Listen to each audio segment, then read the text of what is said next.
My name's Darrell DeRosia. I spent the last year working with Comcast, Xfinity Wi-Fi with Colleen here. We just went through a brutal divorce. She was my work wife. And so I just got a chance to see the slides like yesterday for the first time. So I apologize if I don't get something right. It's fine. It's fine. You're all right.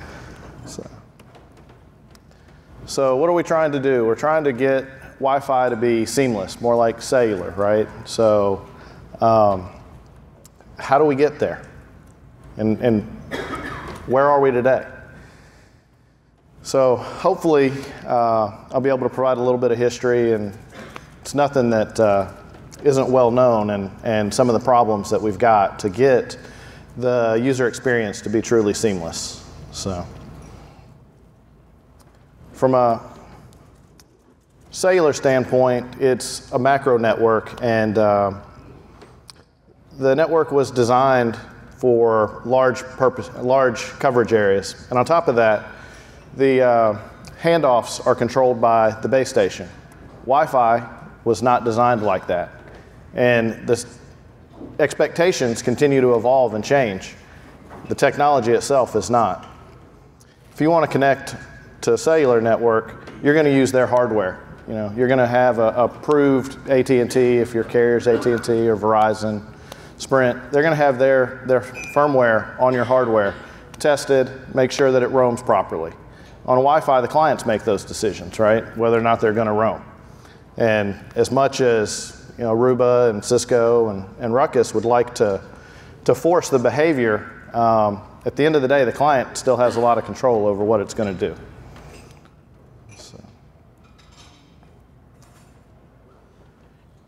So again, the cellular networks, huge networks, right? And they can completely control the behavior of the smartphones. From an infrastructure planning standpoint, small cells to a cellular provider are, 1 mile, right? And they've got pico cells, which are in building, DAS, things like that. Whereas on the Wi-Fi, 50 meters, 100 meters. And I think Andrew's spreadsheet and presentation from yesterday really go well over capacity planning and Wi-Fi design. For cellular, it's vastly different. So, does anybody recognize this map? I think Verizon uses it quite a bit, right? This is what the cellular networks look like, according to Verizon. I don't know if this is accurate. I just took their information and posted it. So if you were to take this same map of the US and put Wi-Fi over it, it would probably be just about all green or whatever color we picked, right? With a lot of red areas for where it's all just co-channel interference, or, in all the cities at least anyway, and quite a few of the suburbs. So to get Wi-Fi to operate like this, there's a lot of things in the infrastructure that need to take place. Hotspot 2.0 is a good step towards that, but the roaming agreements aren't there. We need places like McDonald's, Starbucks, all of these chains to interact with other carriers, right? Or other providers. So looking at the main differences between Wi-Fi and cellular, Wi-Fi is unlicensed. Anybody can do an install, right? I think we are aware that there's some people that do really poor installs. But that's not the only difference. With the licensed technologies, you've got a lot of planning that goes into those, right? You've got an engineering effort. I've had lots of conversations with the cellular guys trying to explain coverage, how far they're going to get with Wi-Fi for small cells. And they want to translate it to cellular terms, Erlings and things like that. And at the end of the day, they just don't have a concept for interference, that their distance is variable. They're used to licensed band. It's an engineering effort, and they're able to predict exactly how far that cell is going to go. And if somebody's on their band, somebody's getting a big fine, where we have to deal with contention and rogue access points and MiFis and everything else. the coverage is also vastly different. So clients, again, clients get to make all the decisions on Wi-Fi, whereas in cellular, they're forced to abide by the rules. With Wi-Fi, you know, I think Mike has a chart, talks about the channel allocation, but features are different as well. And on certain devices, different features are implemented. So creates a lot of challenges. There's a complete standardization with cellular. Carrier can select what equipment they're going to install, and they can install the same equipment over and over. With Wi-Fi, you don't have that luxury, right? You're going to be competing with everybody else's equipment from multiple different providers. No installation requirements. You can go to Best Buy, pick up an access point, install it. There's nothing to prohibit you from doing that. And the environment's constantly changing. So, and there's just no planning at all with Wi-Fi. So I think everybody here has been in Wi-Fi for at least a few years. How many people started back on barcode scanners? A few. How many people were more along the early adopters for like hotels and home was the first implementation, 2000 to 2003?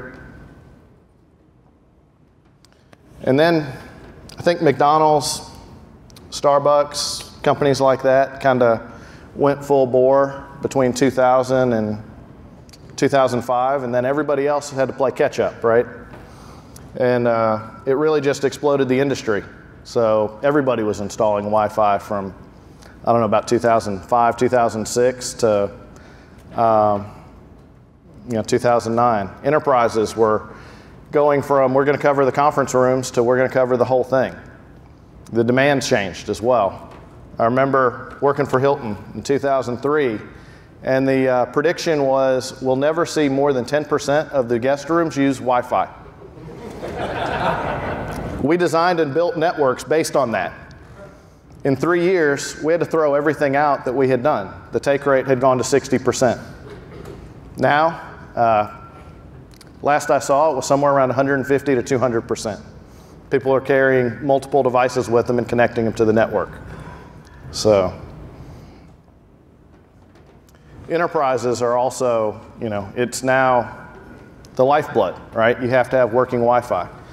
I think Andrew was talking about his network that he designed in New York, and it sounded like they weren't even connecting to wired at all. It's no longer wired as the primary, Wi-Fi as a nice to have. It's flipped. And in stadiums, it's, cellular used to be the primary. It was, we're going to offload the Wi-Fi, or we're going to offload cellular onto Wi-Fi. And based on the numbers which AT&T published for the college championship game, it's reversed. Wi-Fi is the primary network. So some of the uses, right? It started with barcodes and consumers, went into the enterprise and industry. Security became a concern after that, and mobility. And we're now at the point where service providers are really caring about this thing called Wi-Fi. And the Internet of Things, whatever that is also upon us.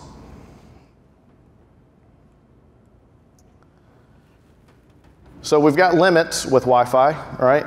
We've got a lot of them. We've got to work around those constraints. First, we've got to identify what they are. The most common thing that people don't think about is what's the most common device on the network? Whenever I look around, it's an iPhone. Is anybody else that their most common device?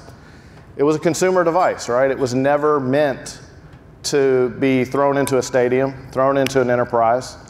And I remember in 2010, we had a bunch of actually iPads. We turned on the Wi-Fi and the radios on the iPads quit working. Turns out if they see, I don't know, somewhere around 10 SSIDs of the same name all within a really good signal strength of like neg 60, they got a headache and went to sleep. So they've in sense improved their drivers, but it's constantly evolving. Also, Hotspot 2.0, it's a great technology. Still needs a little bit of work though. There's drivers or clients for a lot of phones, not all the old phones, but I haven't seen one for a laptop. Has anybody seen any Hotspot 2.0 for a laptop?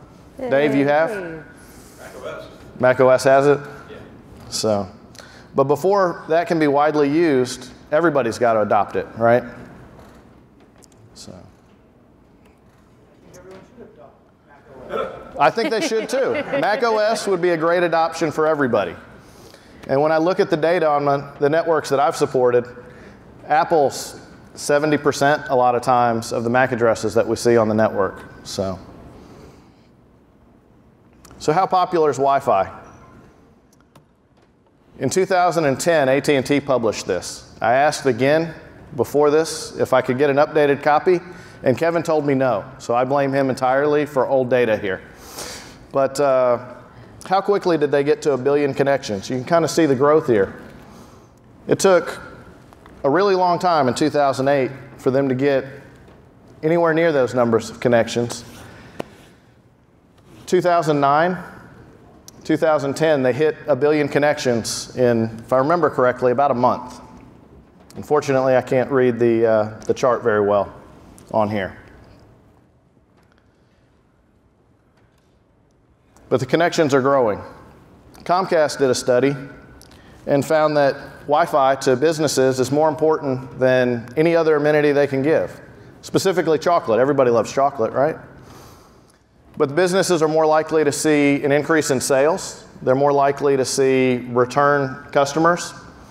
And people expect it.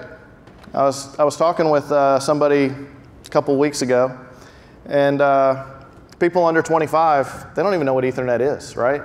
Like, they're all idiots, according to that person. And I tend to agree. I've talked to a lot of young people. But if you want to know everything, just ask them. They'll tell you.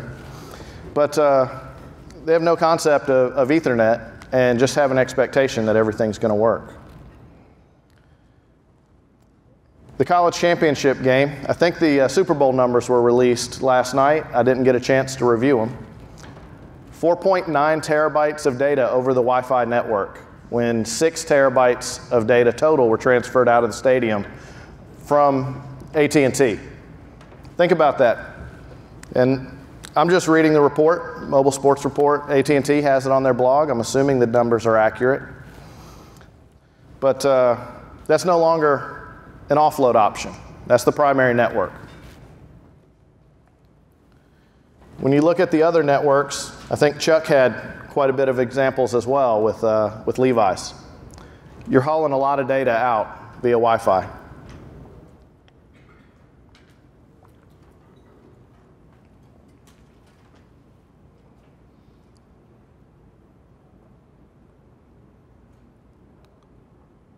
So at the time of this, I think 49ers record was about 3.3 terabytes. And did anybody look at the Super Bowl results?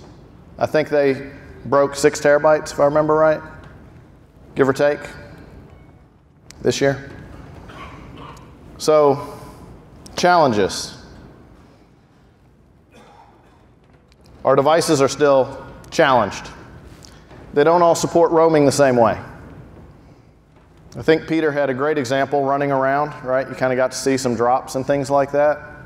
But the way different devices handle that, you really have to know what's coming on your network. And from a carrier standpoint, you've got to know what all the devices do on all equipment that you're going to support. Most people here are Mac people, right? How many people are using Android devices? How many of those are not Samsung? Nexus for you guys? No? What are you using? Motorola? So the Android behavior is different for the different hardware, right? Apple's is very consistent, although it completely changes every release of iOS as we've discussed earlier in the week, right? In iOS 4, man, those things hung on to an access point for dear life. They would not let go. In iOS 5, they like to roam a lot. They also finally fixed the free public Wi-Fi virus, as I call it, zombie network, whatever you want to call it, but the ad hoc problem. The iPads, pretty much everybody has them. Other devices, we're still supporting some Windows, right? Not too many in here, though. So that's one of the problems to creating a seamless environment. Everybody's got a different device with different hardware, different capabilities. I've looked at the FCC reports on a lot of tablets, a lot of phones, and the power output says they're the same or close, within 3 dB, but when I test them, they're not. I'll see 10 to 15 dB sitting in a chamber with no noise between iPhones and Samsungs. Yes, Andrew?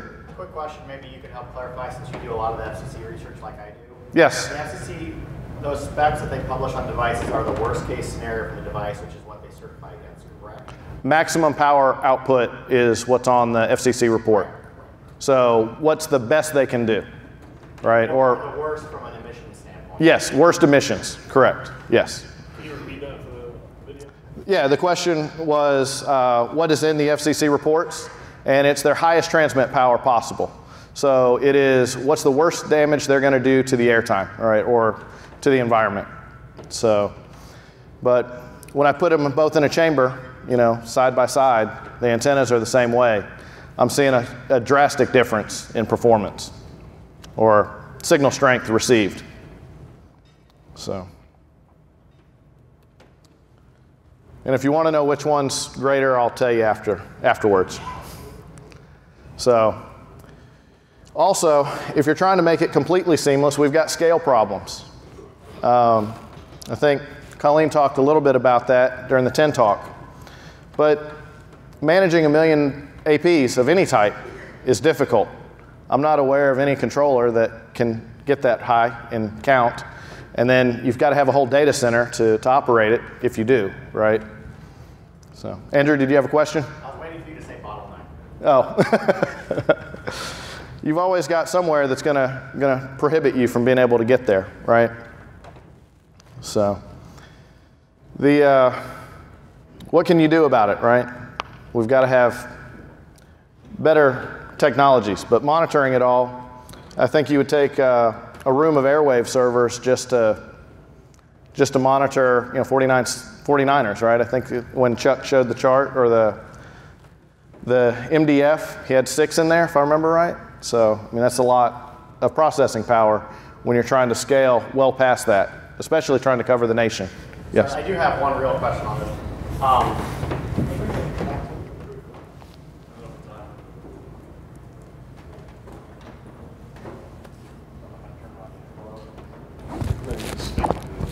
Okay, so my question on this is, drawing the parallels where possible or from cellular to Wi-Fi, there's got to be like thousands upon thousands of cellular base stations and nodes.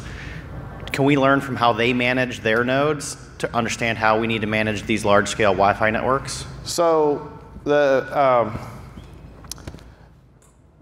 technologies are fundamentally different, right? So in cellular, the base station and the network makes all the decisions. There are some things like getting all the traffic to a central location for policy enforcement that both do, right? Or I recommend doing at least for Wi-Fi. Not everybody does that. You know, to make the two completely comparable, we would have to rewrite or change 802.11, right? We built the technology for barcode scanning and to get through a wall, I think. Keith probably has a little bit more background. I started around 2000 on accident getting into Wi-Fi. But the cellular, it's fundamentally just different. So there are a lot of things that can be learned, though.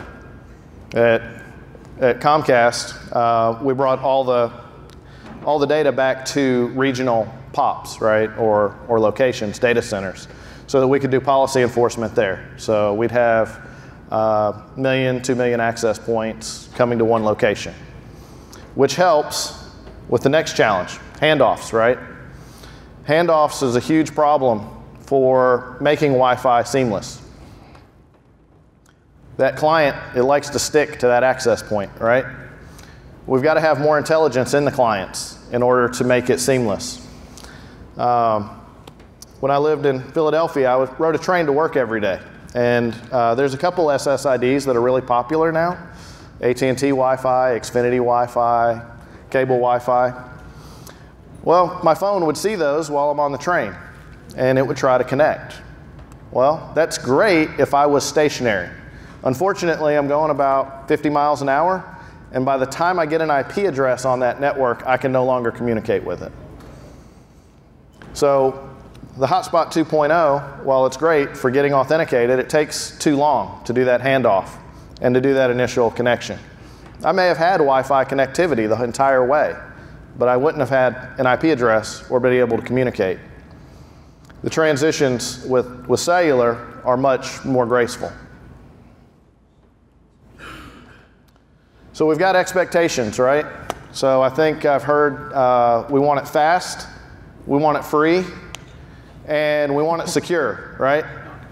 Easy. Easy? I think we want it secure as well, right? Keith doesn't care. Who wants it secure? Okay, about half, little over half the room. So I've always heard, you know, pick two, right? Unfortunately, somebody's got to pay for the infrastructure if we want it all fast, reliable, and secure, right? So who's going to pay your guys' paycheck? Because I think everybody in here wants to get paid, right? So the money has to come from somewhere. So nobody knows what Ethernet is anymore. I've got two kids. I've got one that's 10 and one that's 8, and they know exactly what Wi-Fi is. Unfortunately, they're my kids, so they also can pull up, you know, MetaGeek software, Insider, stuff like that to figure it out. At 8, that's a little scary. They'll be Wi-Fi engineers in a year or two. We don't want a captive portal, right? I've seen numerous times on Twitter. I think craptive portal is the term everybody uses, right? Unfortunately, we developed the technology, and captive portal was a necessary evil in 2000, right? I have to get you to accept the terms and conditions of using the network. Hotspot 2.0 gets away from that altogether, but we need the roaming agreements in order to get there. So, and then what do we want, right? You know, and how do we monitor that? So the cellular guys, they've got just amazing monitoring systems in place. They have somebody that gets in a car with a cell phone and drives all around town, and it's constantly hitting that tower, right? And it's telling them exactly where they've got dead spots, things like that. And we've got to get to that point. And we've got to think about how to get there. And we're at least 5 years off from even being able to think about things like that, because we're still fighting each other right now without roaming agreements in Hotspot 2.0. I think we can reduce some of the number of APs that are installed and other things just by being smarter about things. So Colleen will talk a little bit more about how we get there. Thank you. Yeah, I appreciate, Darrell, you painting the picture of how we got here, what we're dealing with.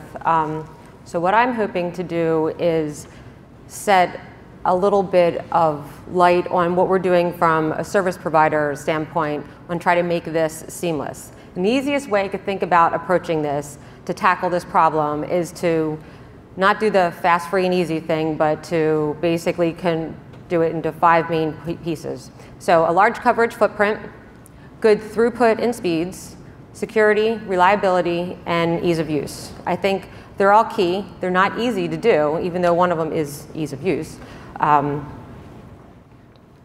So right now, to get that coverage footprint, to get those maps, you got to have APs where the users are going to be. Easier said than done. I mean, Darrell already basically said that, you know, Wi-Fi is pretty easy to stand up. It's pretty fast to stand up. It's pervasive. It's out there, right?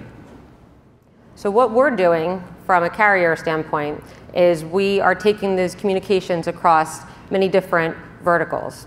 So you have your outdoor coverage, right? You have your strand. Those users have a certain So all the users across whatever vertical has the same expectation. Every user is going to want to connect to the network. It's going to have to be reliable. It's going to have to be usable. They're going to be able to check their email, be able to surf the web, do what they need to do, right? So doing that in an outdoor environment when you're talking mostly phones and people are moving in short durations and they're bumping from AP to AP, there's competition for airtime with businesses and homes, lots of noise in the air, no matter if you're in an urban environment or not, there's still lots of noise in the outdoor environment. We're also doing the small, medium businesses, those, not necessarily McDonald's, but the waiting rooms that you're going to see in doctor's offices and things like that. People get on the network, they're checking their email when they're waiting for a while. Residential environments, I mean, these are the areas where there's lower noise. This is the user footprint, right? And they're going to be streaming video and doing what you do at home. That bandwidth consumption will vary and the session durations are much longer. And then there's venues, and I'm not going to speak to venues because there's plenty of experts here, but we all know what that user footprint looks like. There is a lot of noise. There is a ridiculous amount of competition for airtime. Every bit counts, right? But that user experience has to be good. So what I did, this picture and the next picture are a little dated, but this is from our Xfinity Wi-Fi app. And what I'm doing is I'm trying to show when we're taking those different verticals and we're starting to roll it up, how we get to that map, right? So I mean, you always say that you put the APs, you can design them well, but I don't have any jurisdiction over where somebody puts an access point in their house, right? So you basically are trying to figure out some way to infill that coverage. And I believe both Dave and Peter said that having Wi-Fi being the de facto and then cellular will fill in the gaps. I really hope that that's true, because we are starting to roll this up and aggregate this, and these are what some of the maps are starting to look like here. I think this is important just to mention the coverage part, because that matters if you're trying to build this seamless network. So in this one, I actually... Hold on, Keith has a question. Yep. Of course. What was HH? Oh, I'm sorry. Everything has Comcast acronyms here, so I apologize. HH is this home hotspot, this community Wi-Fi program. So this is the idea that you will have a wireless gateway at home that is your cable modem integrated with a wireless device in it, and you'll run your private network. And then in addition to it, if you don't opt out of a service like this, and if you're a subscriber, you will be running a community Wi-Fi SSID there as well. Okay, so before I had this slide up, I actually had good speed, or good bandwidth and speeds. And then I thought to myself, AX is doing they're starting to re-talk about how, it's not just max rates and things like that. Like, we need to start talking in terms of throughput. So I wanted to start to hone that into everybody. So how do we get that? Well, I'm still going to always pitch that we need to know what's on the network in order to understand how to serve the clients, right? Darrell painted the picture of what actually is out there, from a client perspective, and we're always going to be working around the clients in our current standpoint. Well, how do we find out what's on the network? Client-side connection managers are a good way to do that. We've been doing a lot of research on this. So luckily, from a service provider standpoint, we have an app that we're able to get that conduit to install something on a client device so we could start getting some statistics. So when I'm mentioning statistics from client side or network taps or anything like that, I want to stress that we are only looking at header information, no payload whatsoever. There's no deep packet analysis or anything like that. This is strictly from understanding what that quality of experience is like from a user standpoint of view and understanding what timing analysis looks like so we could serve our clients better. All right, so that being said, what do we get from a client-side connection manager? Well, we now find if we're on the device itself, we can start getting statistics and data on when somebody uses their cellular compared to when they're using Wi-Fi, when they switch it off. We're starting to get some more of, hey, there's a long session and all of a sudden I switched or I couldn't connect. Like if it never reaches the core, I'm never going to be able to see it. So now I'm going to start to get some of that data. And we're working with a couple companies right now. We're working with Smith Micro and WiFi, and we certainly have a long road to go, but the prognosis is good. I think it's a lot of data, it's a lot of session data, but it's valuable and that helps paint this picture. The other side to look at this, and the other way to paint that picture is by looking from the inside out, right? So the picture that's on the screen, let me give you a little bit of background of what that is. So we have a bunch of APs, a lot of them, that connect to a wireless LAN gateway, or think of it as like a controller on hyperdrive. So a wireless LAN gateway, and that wireless LAN gateway has got a 4 by 10 gig lag link that goes upstream to a router. In between that link, in between that 40 gig link, we have a network tap that sits there. We're working with NetScout. They've been in the packet industry forever. They've been doing tier 1 provider, like the Sprints and the AT&Ts and the, actually maybe not AT&T. I know they do Sprint. I can't think of, I know that they've been doing a lot of tier 1s for a while, and they're very good at this fire hose of data and compression techniques and things like that. So what I did was I grabbed a snapshot. So out of this 40 gig link, at peak, I'm looking at maybe 8 gig tops that's on there. So that's all the bandwidth I'm using. I got plenty of overhead. I got plenty of room to grow, right? Well, this link right here, I think maybe it's 5 or 6 gig at the time when I was pulling this. What I see is I see about, out of 6 gig, I see 400 plus million packets per second. That's 400 million packets per second, right? And then I start to break down packet size. This is my network vital signs, I think is what they termed it, right? So I wanted to try to get an idea, get this throughput on what this looks like. So jumbo frames aren't turned on this link. Most of the packets are sitting in the 1024 to 15.8 bytes, no surprise whatsoever. That's a good 80+%. But there is a large amount of small packets out there. Okay, well that's going to tell me something about what's going on. And it's probably no surprise to most of the people out here that you have a lot of big packets and you have a lot of little packets, right? So what do I do with that data? Well, actually Darrell did this test that I'm showing you here right now when he was wearing his Comcast hat. So what we ended up doing was we were taking their VeriWave system that we have in headquarters, and we ran a couple clean tests. So we did a couple throughput analysis from packet size, right? Frame size versus throughput.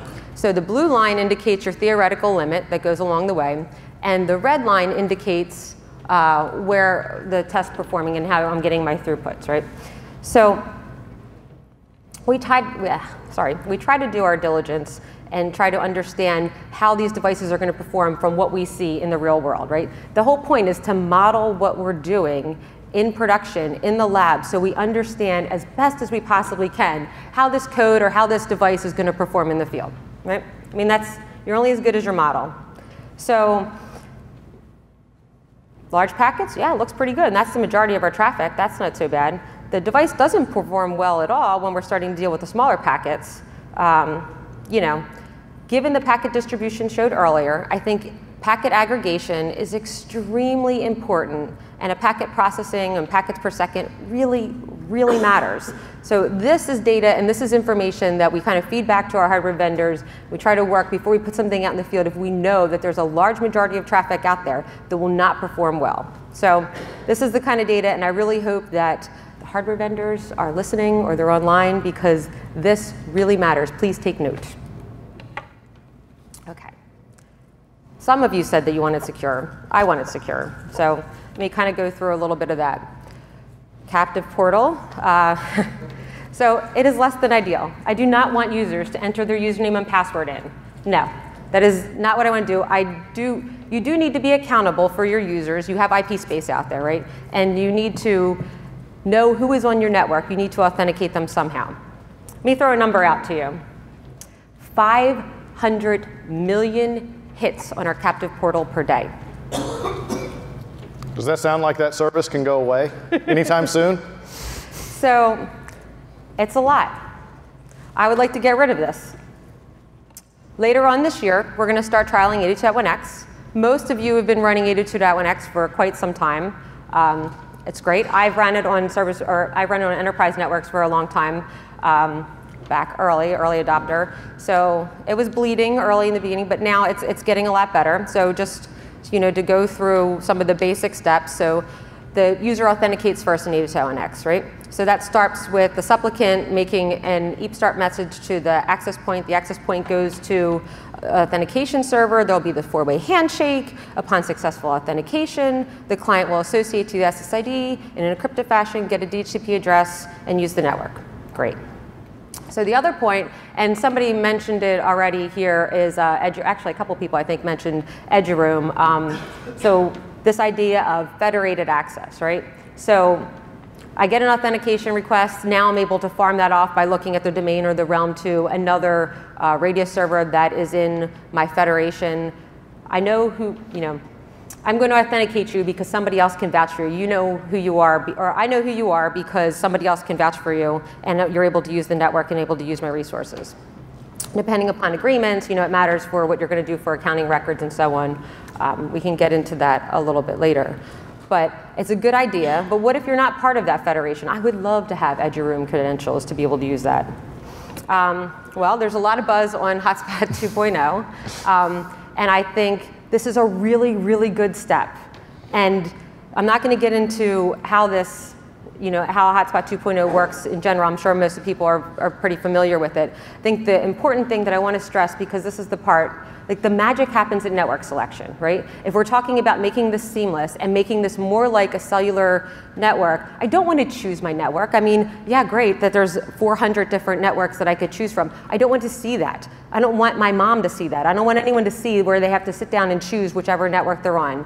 Like, I want to be able to do that pre-auth, So right now, the basic, it's just SSID and basic security in the beacon. And 811U, now that list starts to grow, and I could ask you some useful questions to see what we need to do to get on the network if there's a match, if there's capacity problems, anything like that. Like, that's the stuff. Those are the questions that we need to ask. Those are the direction that we need to go.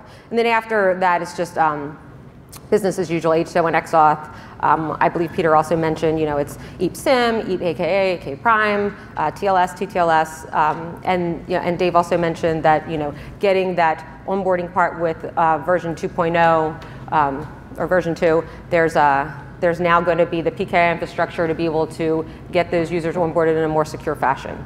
So we have plans to roll this out later on this year. So I really hope, and I want to get there because I think this is a good positive step to it. But there needs to be client adoption, as Darrell was basically saying, and we need to have equipment be able to support it across our entire plant. So as you know, we have a pretty large plant, so trying to get vendors on both sides to work towards getting that supported certainly has its challenges and certainly has delays, and nobody wants to wait. So hopefully things will start moving at a quicker cadence. The other piece that, I know a lot of you aren't service providers, and Hotspot 2.0 might not seem like it's the perfect solution out there. But, if you want Wi-Fi to work in a scalable, secure fashion, like that part about not choosing the network is pretty important. But as I mentioned, that the devices really need to start adopting this. So if everybody starts going towards Hotspot 2.0, this is great. Now, when are we going to get to that Internet of Things, right? There are a bunch of devices that are out there. Are these devices going to be able to support something like this? I'm starting to follow this very closely, and as I'm sure mostly everybody else is too. I do think that trying to push the hardware vendors and anybody out there to be able to do this. Like, our voice is pretty loud. We have a say. I think the more we get on message boards, the more that we complain about this type of stuff, we might be able to get some traction and get moving with this. Because I think security is something that we do need to be on the forefront of. I don't want security for banking or something like that for my children to be, I don't want them to make that choice. I want it to be secure already for them. Reliability, it should work. Same every single time. All right, so how do we get good RF at scale? Well, you heard me up here a couple of days ago talking about the SON and public Wi-Fi and how it's unlicensed spectrum, and most people have been saying the same thing. I mean, who has control? What do you do in the noisy restaurant environment when everybody's shouting at the top of their lungs?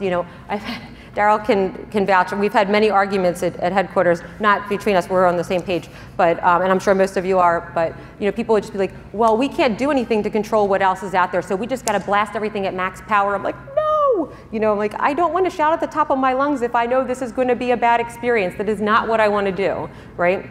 So then we see things like this, right? This is Darrell's spectrum capture from Times Square a little while back. I'm sure everybody's got something very similar to this in these dense, noisy urban environments. Why can't I connect, oh, you're using 2.4 and this is what it looks like. I mean, I actually wish I would have put a spectrum capture of my house on here. So I live in Philadelphia on a city bus line, and as the bus goes down the street, it broadcasts 2.4 into my house, and I see the big jump in my spectrum captures all the time.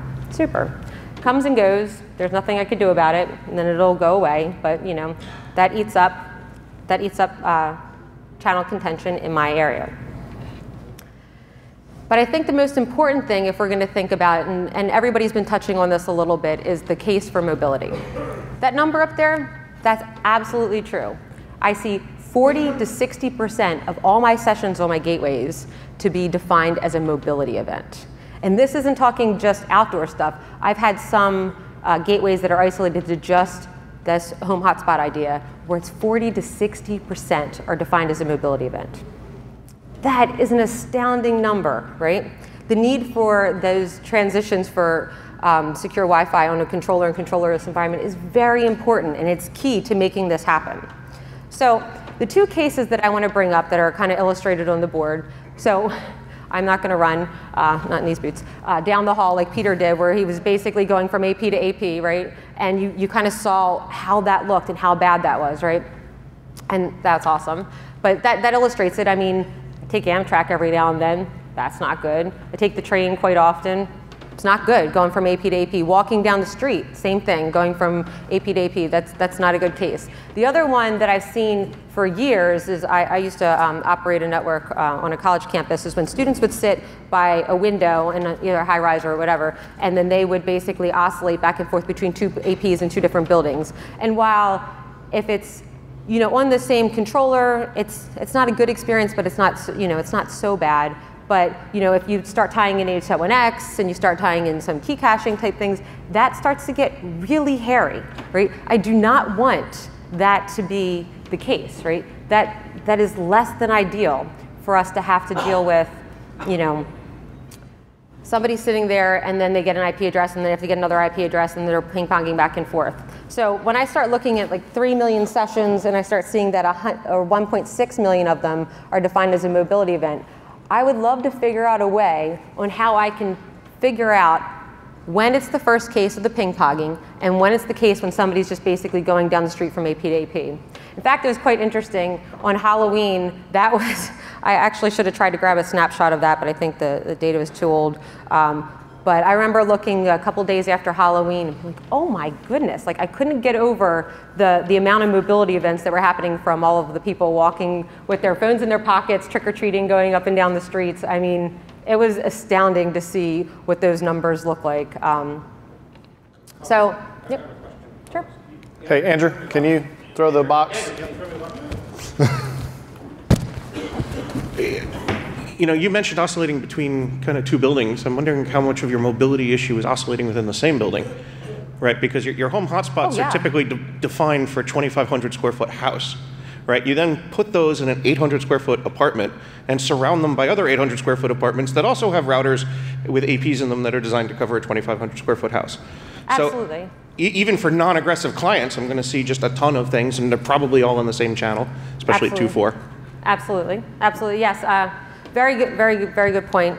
I totally agree that it doesn't happen between buildings. It happens everywhere pretty much. I mean, when you're looking at a number of 60% or upwards of 50%, that's going to happen in pretty much all of the cases, right? So how do I tell the difference between that, and how do we figure out a way to rectify this problem? Where does it get bad? I mean, you think about the fact that all you're really doing is drawing circles around things. So whether or not it's a controller or an AP, you have your coverage and you're just drawing all these circles. Your edges of all your circles are going to start to give you your problem areas, no matter how big your circles are. There's still going to be people that are always going to be on the edge, right? You're still going to have to deal with going from one cell to the other cell, from one controller to the other controller, from one AP to the other controller. This is the idea of mobility, right? And the intelligence is starting to get put into the cable modems, right? Because you're talking about a consumer product, consumer grade hardware that wasn't originally designed for things like RRM, right? While it has some basic functionality there, that's being enhanced upon right now. So it'll get better as time goes on, but it takes time to get the intelligence pushed out to the edge. Actually, that kind of, so speaking of intelligence, here's my soapbox pitch to everybody here. There are a lot of smart people in this room. Think about what happened when HSAT1X started coming out in the mid-2000s, and people were like, oh my gosh, like it's going to take 2 milliseconds to get keys? That's the four-way handshake. That's too much overhead. That's ridiculous. So what I need to start doing, or 2 seconds, I'm sorry, not 2 milliseconds, 2 seconds. And like 2 milliseconds would be actually great, actually. So, you know, if they didn't want to wait. They didn't want to wait for 8 to 11R, right? That fast transition just wasn't there fast enough. So what people start doing, they start taking things into their own hand. They started doing pre-authentication. They started doing opportunistic key caching, right? Before that was even around. Like, we could do that too, right? I mean, this is our push to try to figure out how we're going to make this work, right? If we're going to make this seamless, this is a big key. The other key to this mobility part is the fact that Wi-Fi works on IP, right? So I've run a network, an enterprise network that used IP mobility, meaning that you grab an IP address, you're on the network, and then as you roam from AP to AP or controller to controller, you're going to keep that same IP address. I think that's very important to note. Last thing you want is a session-based protocol or a session-based application to have to re-IP.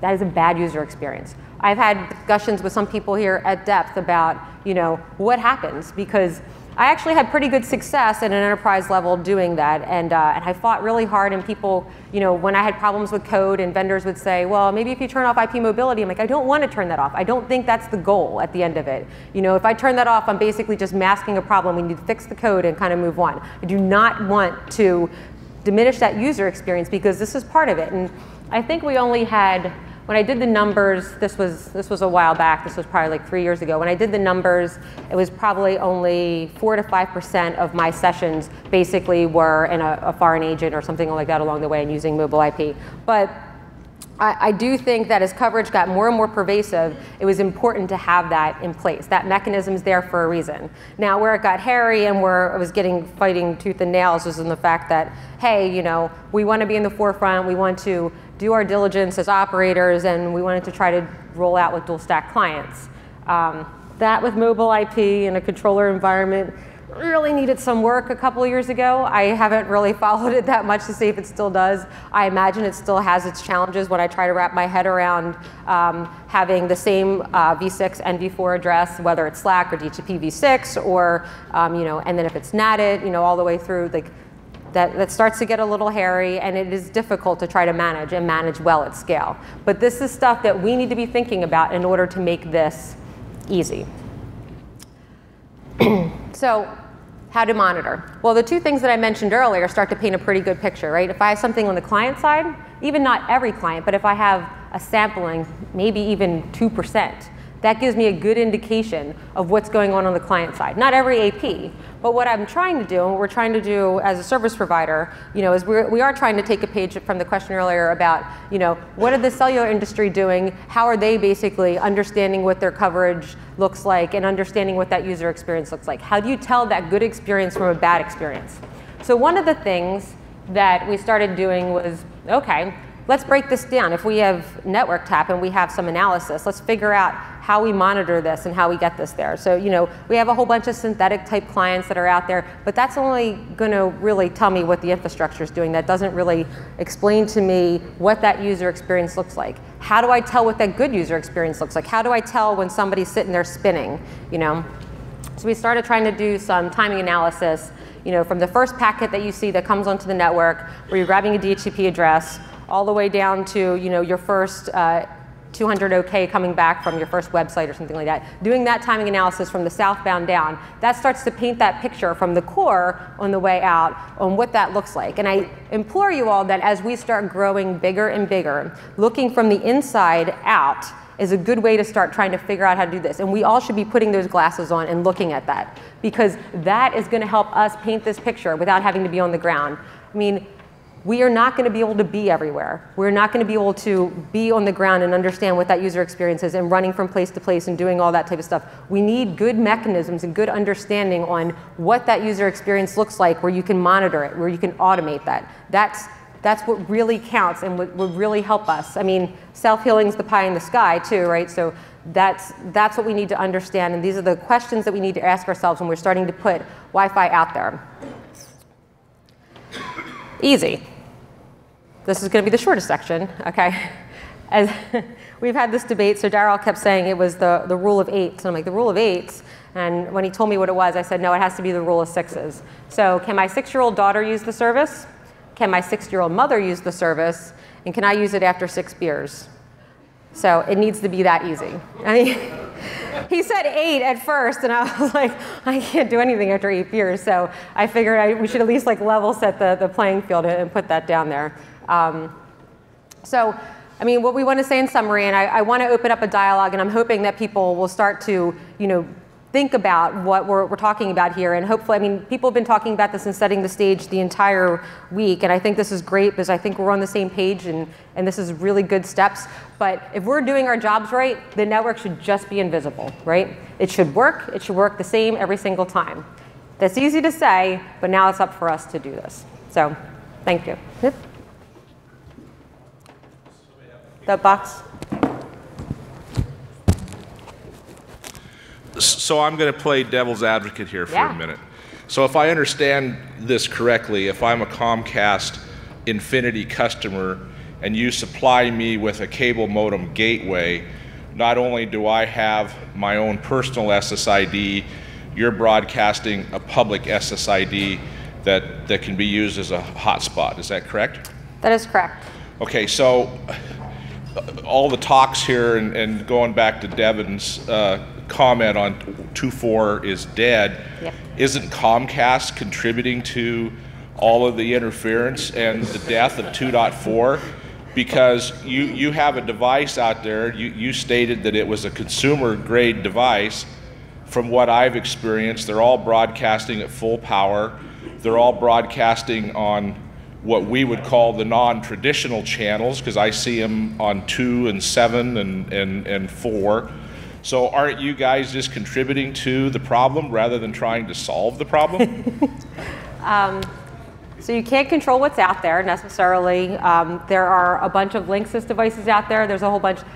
As a service provider, yes, we have put these devices out there. They are legacy. We are trying to update them. We are trying to get this radio resource management out there to better that situation.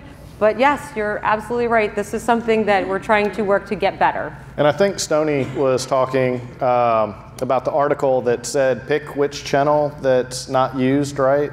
And I think on the web example, it was like channel 9 was what they recommended using, right? Today, the users have access to that, and they can change those settings, right? They can actually change the channel, and you can opt out of the Xfinity Wi-Fi program as well. But it's useful for people who aren't network engineers, right? Because it no longer takes up, A, your bandwidth allocation, and B, it's guest access that doesn't allow them access to any of your files. Rather than giving your passwords away or your keys, it takes them directly out, tunnels them out. Whatever they do is on them, not on you. So for people in this room, might not be the best solution for guest access in the home, but for grandma, it's probably the best solution in my opinion. And do you give the users a discount if they opt into that program? Because basically they're paying for the service and then you're using it for your betterment, not theirs. So we're the technical people. The business stuff is completely out of our hands. Nice answer. So Keith, yes. Yeah. See if this is on. Yeah. In defense of the fast, free, easy, you totally agreed with me. Yes. And your end result is when I say fast, free, and easy, it is invisible is the easy part. I want it now, to be like Ethernet, secure, that's fantastic. where it just works, right? And you're not thinking about, well, am I connected to this network? Am I connected to that network? Am I connected to this vendor's hardware or that vendor's hardware? It just needs to be completely invisible where the user doesn't have to select, right? When you go get your cell phone from your provider, you're not worried about which base station you're connected to, right? It's invisible to you. You don't need to know. And Wi-Fi needs to be that simple. Totally agree. That's great. I've got another question. I'm curious, you mentioned that you're planning on moving to 802.1x.